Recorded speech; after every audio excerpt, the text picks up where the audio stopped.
নীল হীরা।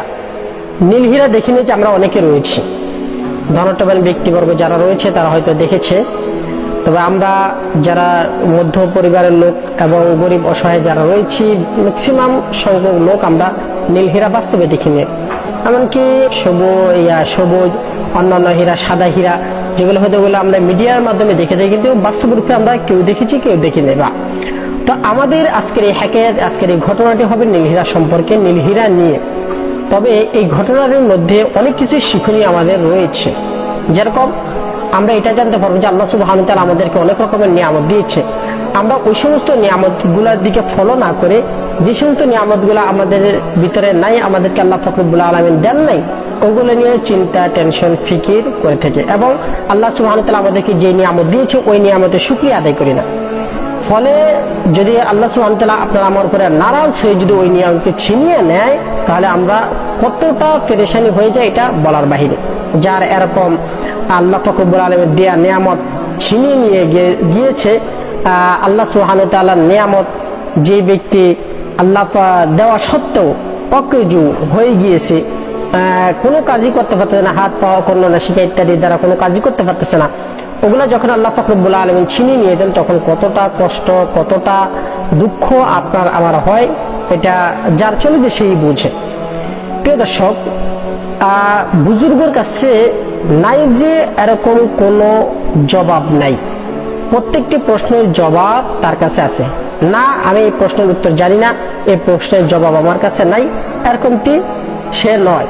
তো সেই লোকের কাছে একজন ব্যবসায়ী ধনটবান ব্যক্তি গিয়ে বলতেছে, হুজুর আমি খুবই দুঃখিত, আমি খুব টেনশন, খুব পেরেশানির মধ্যে থাকি, খুব হয়রানির মধ্যে থাকি, আমার খুশি বলতে কোনো কিছু নাই, খুশি আমি পাই না, খুশি আমি অনুভবই করতে পারতেছি না, খুশি আমার নাই বললেই চলে, আমার জীবনের মধ্যে কোনো খুশি নেই।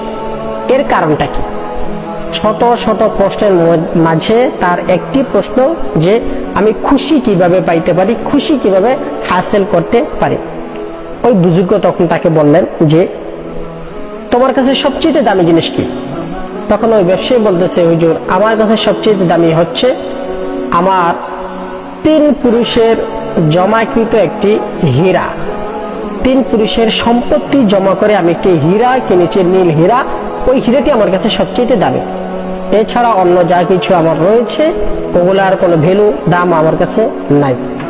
আমার দাদাজান যে ধন সম্পদ রেখে গিয়েছে, যে স্বর্ণ মুদ্রা ছিল, ওগুলাকে আমি স্বর্ণে রূপান্তরিত করলাম, সমস্ত অর্থ সম্পদকে বেচে তা দিয়ে স্বর্ণ কিনলাম।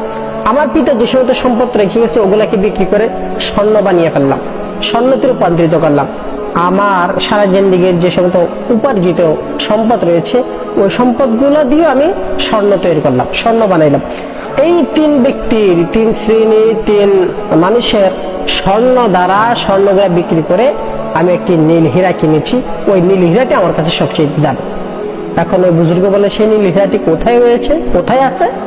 তখন সে বলল, মাথার টুপিটা খুলে টুপির ভিতরে পাতলা কাপড় ছিঁড়ে হীরাটি বের করে বুজুর্গকে দেখান।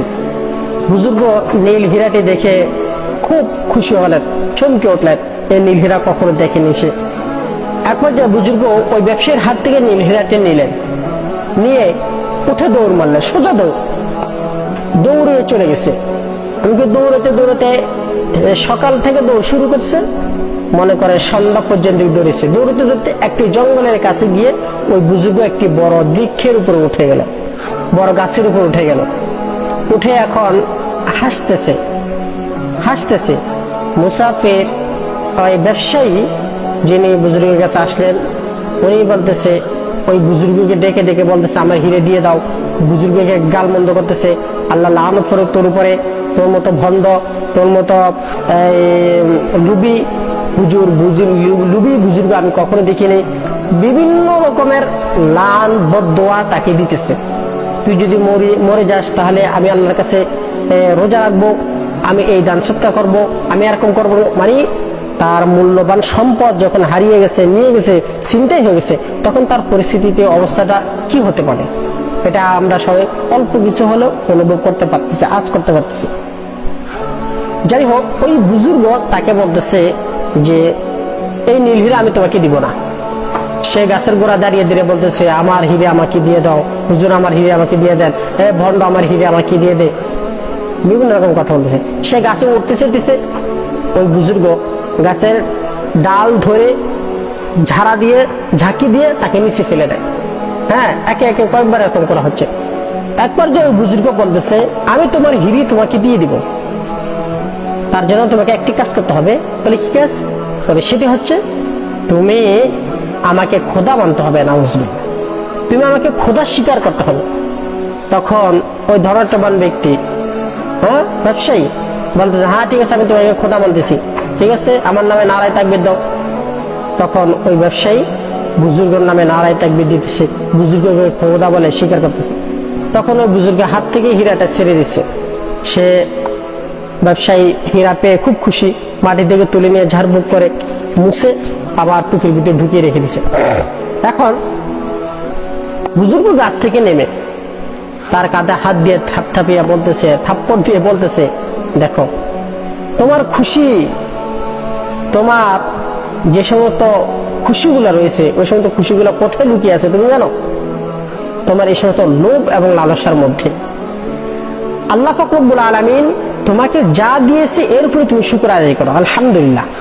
তোমাকে হাত পা কর্ণ নাসিকা ইত্যাদি সবকিছু দিয়েছে, ওগুলো উপরে খুশি থাকো। তোমাকে আল্লাহ পাক রব্বুল আলামিন অনেক ধন সম্পদ দিয়েছে, তুমি ওগুলো উপরে খুশি থাকো। তুমি তা না করে লোভ করতেছো, লালসা করতেছো, বেশি কামাই করার চিন্তা ফিকির করতেছো, বেশি কিভাবে পাইবে সেই চিন্তা ফিকির করতেছো, বেশি কিভাবে অর্জন করবা সেই টেনশনে তুমি লেগে আছো। সারাক্ষণ তুমি এই চিন্তা ফিকির করতে থাকো, যার ফলে অনেক দুঃখ কষ্টের মধ্যে তোমাকে জীবন যাপন করতে হয়। দেখো, তোমার কাছ থেকে যে সমস্ত নিয়ামতগুলা ছিনিয়ে নেওয়া হয়, তোমার কাছ থেকে যদি আল্লাহ পাক রব্বুল আলামিন যা দিয়েছে এই সমস্ত নিয়ামতগুলো যদি ছিনিয়ে নেওয়া হয়, তাহলে তুমি কতটা টেনশন, কতটা ডিপ্রেশনের মধ্যে পড়বে, কতটা দুঃখ পাবে, এটা তুমি তোমার এই হীরার মাধ্যমে বুঝে নাও। তোমাকে যেই হীরাটা তোমার কাছে মূল্যবান ছিল, দামি ছিল, ওই হীরাটা আমি কিছুক্ষণের জন্য তোমার কাছে নিয়ে ফেলছি। তুমি এর পিছে ছুটতে ছুটতে দৌড়াইতে দৌড়াইতে বিদিশা হয়ে গেছো।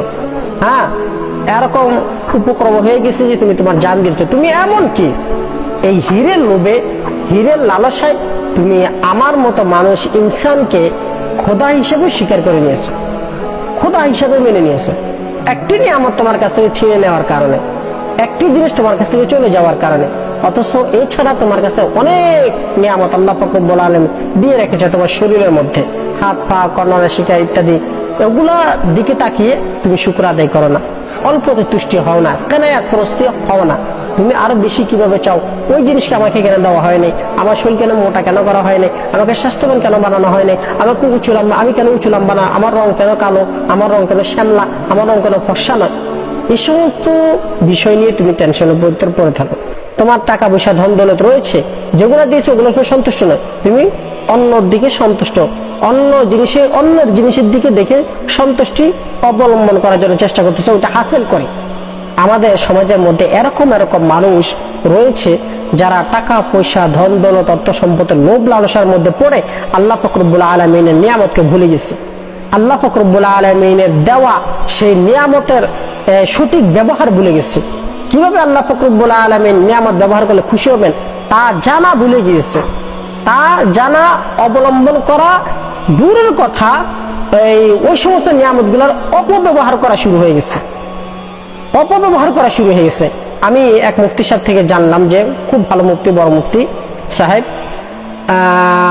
উনি বলতেছে যে একজন মানুষ কিভাবে দিন ধর্ম ছেড়ে অন্য ধর্ম অনুসারী হতে পারে, এটা আমার বুঝে আসতেছে না।